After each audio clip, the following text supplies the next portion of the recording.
Bonjour et bienvenue dans cet entretien qui vous est proposé par Mental Waves. Et c'est avec Luc Baudin que nous allons partager ce moment ensemble. Bonjour Luc. Bonjour Karine, merci à Mental Wave d'organiser tout ça et bonjour à tous d'assister à cette vidéo, ça fait très plaisir. Merci d'être là Luc et d'avoir accepté l'invitation.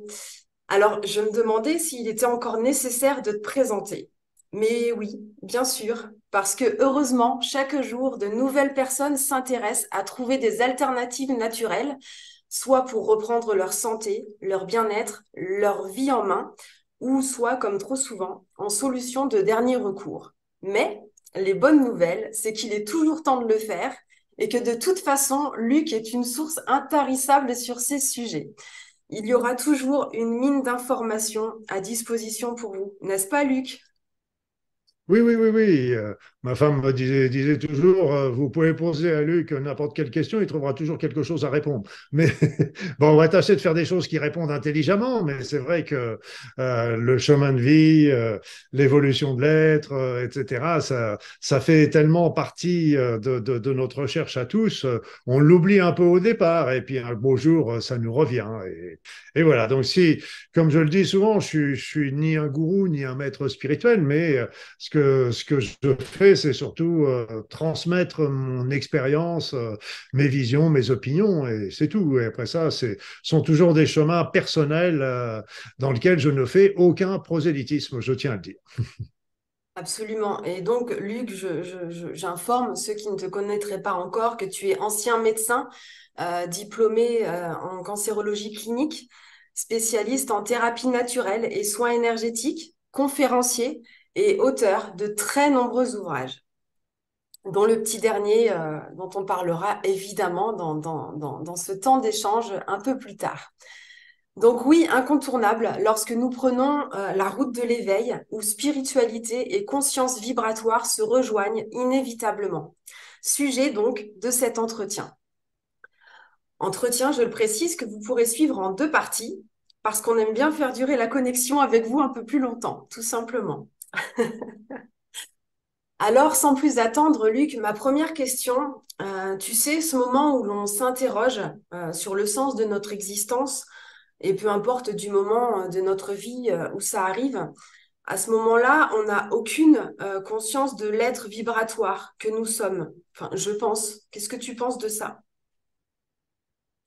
Parce que en fait, il faut démystifier un certain nombre de mots qui sont employés, comme éveil spirituel, des lettres vibratoires, etc. Il faut démystifier tout ça en ce sens que ce sont des choses qui sont toujours extrêmement simples quand on les regarde bien. Parce que l'éveil spirituel, pour prendre ce terme-là, il commence tout simplement le jour où on se dit, bon, la matérialité, c'est bien d'avoir une belle télévision, d'avoir une grande maison, d'avoir une belle habitation, un bel appartement, un beau canapé, tout ça, c'est bien, ça nous donne des plaisirs, mais ça ne nous satisfait pas dans la complètement, hein, parce qu'on est toujours des insatisfaits et, on, et un beau jour, on s'aperçoit qu'on a beau être dans les achats, eh bien, on a toujours quelque chose qui nous manque et on commence à se poser la question de savoir, comme tu dis, qui sommes-nous, où sommes-nous, qui suis-je, où vais-je, dans quelle étagère, comme on dit toujours en plaisantant.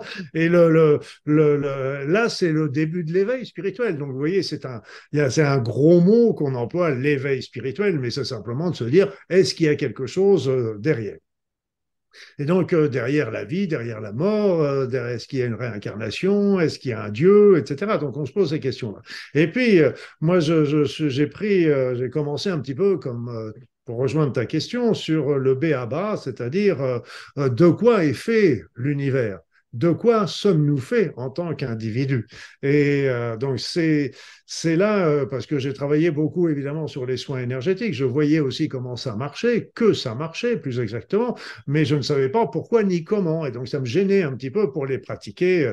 Et c'est là que je me suis penché sur les traités de physique quantique, hein. Donc, ce qui est génial, c'est que les grands physiciens, astrophysiciens, etc., nous donnent des clés. Je parle de Hawkins, je parle de Einstein, et j'en parle du Berry, j'en parle de bien d'autres, et qui nous donnent des clés qui sont extrêmement intéressantes parce que ils nous montrent l'univers déjà sous un autre jour qu'il serait temps de bien de comprendre parce qu'en fait, on nous montre toujours l'être, l'univers sous sa forme newtonienne, avec le Newton qui recevait sa pomme sur la tête quand il dormait sous son arbre et qui a découvert comme ça la gravité. Et donc, mais ça va bien au-delà. Il y a toute ça, c'est la face, c'est la partie émergée de l'iceberg, c'est la partie qu'on voit, mais la plus importante partie se trouve en dessous et nous sommes faits d'énergie.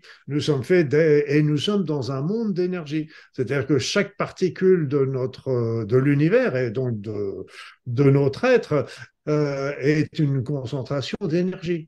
Et donc, tout est concentration d'énergie qui sont reliées par des forces, qui sont également des émanations de l'énergie. Notre corps fonctionne à l'énergie, il fonctionne à l'électricité. On sait bien, on connaît l'influx nerveux, les électrocardiogrammes, les électroencéphalogrammes, tout ça, ça montre, toutes les cellules sont chargées énergétiquement avec une différence de potentiel. Donc, c'est une différence de potentiel qui représente à peu près 100 000 volts par centimètre carré. Ce qui est énorme quand on compare ça aux 12 volts de notre batterie de voiture, 100 000 volts par centimètre carré. Et toutes les réactions chimiques de notre corps ne marchent que si les molécules sont ionisées, c'est-à-dire que si elles sont chargées électriquement. Donc nous sommes des êtres énergétiques, nous sommes dans un univers énergétique. Et donc c'est pour ça qu'il faudrait appréhender aussi l'univers, surtout entre guillemets pour la conquête spatiale. Il faudrait déjà enlever le mot conquête, ce serait plutôt la découverte, le contact avec cet univers qui en fait ne nous veut que du bien, hein, parce que s'il cherchait à nous détruire, ce serait fait depuis longtemps. On est des pitchounettes par rapport à ça. Je dis souvent, s'il y avait une grosse éruption solaire dirigée vers la Terre, eh bien, on n'a plus de problème pour tondre le gazon, dites donc. Donc là, donc là, le truc, c'est ça, c'est que nous sommes des êtres énergétiques et pour ouvrir déjà un petit peu plus loin, eh bien, c'est Einstein qui disait nous sommes énergétiques, nous sommes vibratoires, et donc comme quand nous mourons, l'énergie physiquement, l'énergie ne meurt pas. Elle ne peut pas mourir, elle se transforme, etc. Donc, en fin de compte, comme nous ne mourrons pas, comme l'énergie ne meurt pas, nous ne mourrons pas. Notre conscience continue à vivre par ailleurs.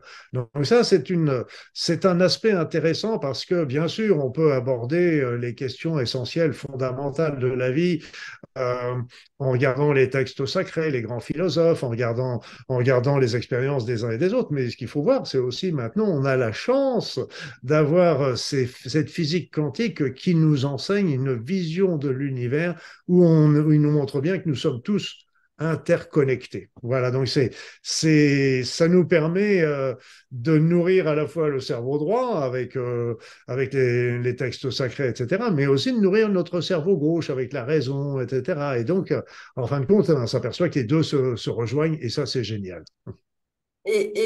Comment tu pourrais, à l'image du dernier livre que tu viens d'écrire, comment tu pourrais donner des clés, une au moins, des personnes qui aimeraient sentir en eux l'être énergétique qu'ils sont et leur énergie, et qui seraient en demande de découvrir ça et qui n'auraient encore jamais senti ça en eux. Pour sentir l'énergie, déjà, c'est un des grands secrets qui n'en est pas un secret parce que c'est écrit partout, c'est la demande. Demander. C'est écrit dans tous les textes sacrés, demandez, vous aurez. Demandez, vous obtiendrez. Et puis nous, notre éducation nous a appris exactement l'inverse. Donc ça a bloqué complètement ça. Mais donc ce qui est intéressant, c'est si on veut obtenir quelque chose, il faut commencer par le demander et surtout avec les énergies. Autant sur le plan matériel, c'est un peu plus compliqué parce qu'on a des blocages, des croyances, des choses comme ça qui peuvent interférer. Mais au niveau de l'énergie, ça se fait tout de suite. Et c'est quand j'ai pratiqué les soins énergétiques, je me suis aperçu que je demandais, j'avais au point de vue énergie. Et là, pareil, pour ressentir les énergies, je pense que le plus simple, le B.A.B.A., c'est simplement de demander à les recevoir.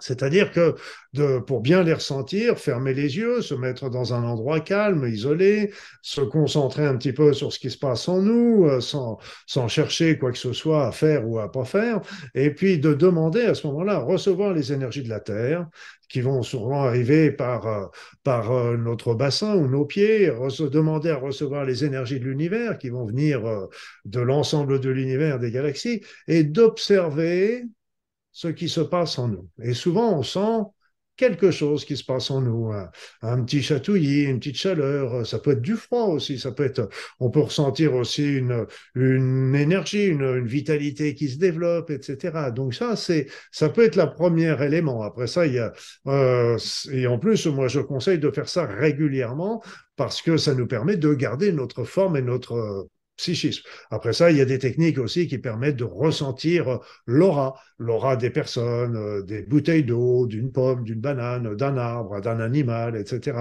Mais là, c'est un petit peu plus compliqué à expliquer tout de suite. Merci, merci déjà pour ça. Est-ce que tu estimes que c'est important d'être attentif à son état vibratoire? Oui, oui, parce que c'est un des aspects de la santé. C'est-à-dire que l'être humain a un niveau vibratoire de la santé, de l'équilibre. Celui-ci a tendance à bouger et à s'élever en ce moment avec l'innovation du niveau vibratoire de la Terre. Mais peu importe. Disons qu'on a un niveau vibratoire de la santé. Et quand on est dans ce niveau vibratoire, c'est que là, tous nos mécanismes d'auto-réparation, d'autodéfense, nos éléments psychologiques sont aussi prêts à faire face aux situations, aux germes, aux bactéries, aux chocs émotionnels, jusqu'à un certain point. On est bien d'accord. Donc, ils sont prêts à faire face et c'est pour ça que même quand il y a une épidémie, la première chose à faire, déjà, la première chose à faire, c'est de remonter son niveau vibratoire. Et après ça, quand on a un choc émotionnel, si on est équilibré à ce moment-là, on fera beaucoup mieux face à la situation. Donc, ça, c'est l'équilibre. Après ça, dès qu'on va, notre niveau vibratoire va baisser, à ce moment-là, ça va avoir tendance à nous porter déjà vers la fatigue. Après ça, vers le stress.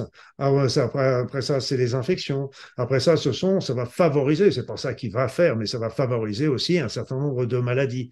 Inversement, quand on est malade, on a un niveau vibratoire qui est bas. Donc, sur le plan énergétique, il est très important de remonter son niveau vibratoire. Et inversement, quand on a un niveau vibratoire supérieur, qui est rare, hein, mais ça arrive. On peut l'obtenir au moins temporairement en fonction si on a des moments de prière, de recueillement, de méditation, etc. Ça permet de monter son niveau vibratoire et d'ouvrir son esprit et sa conscience. Là, par contre, il est difficile de maintenir ce niveau-là, mais ça peut se faire. Pourquoi? Parce que tout simplement, on se retrouve plongé dans la vie actuelle et puis d'un seul coup, on reçoit une facture de trucs, on reçoit une mauvaise nouvelle de là et ça a tendance à nous replomber. Mais le fait est aussi de monter son niveau vibratoire permet aussi de les accueillir plus sereinement. C'est-à-dire ils seront toujours là, ces événements, mais on les appréhendera d'une manière plus détachée, je dirais. On ne sera pas insensible pour autant, mais on sera plus détaché par rapport à ça. Merci Luc. Alors, tu nous as déjà mis en haleine hein, pour la partie 2 de cet entretien sans le savoir parce que en fait, tu as vraiment voilà, glissé ce que moi j'avais envie de proposer. Donc, c'est absolument parfait. Merci. Merci pour ce partage de connaissances que tu nous as offert si généreusement d'ores et déjà. On se retrouve très vite dans la deuxième partie pour parler de ton dernier livre. D'accord? Tu es d'accord avec ça? Très bien, je te suis, Karine, il n'y a pas de souci. Merci. Alors à très vite sur Mental Waves et gardez la connexion ouverte. À tout de suite.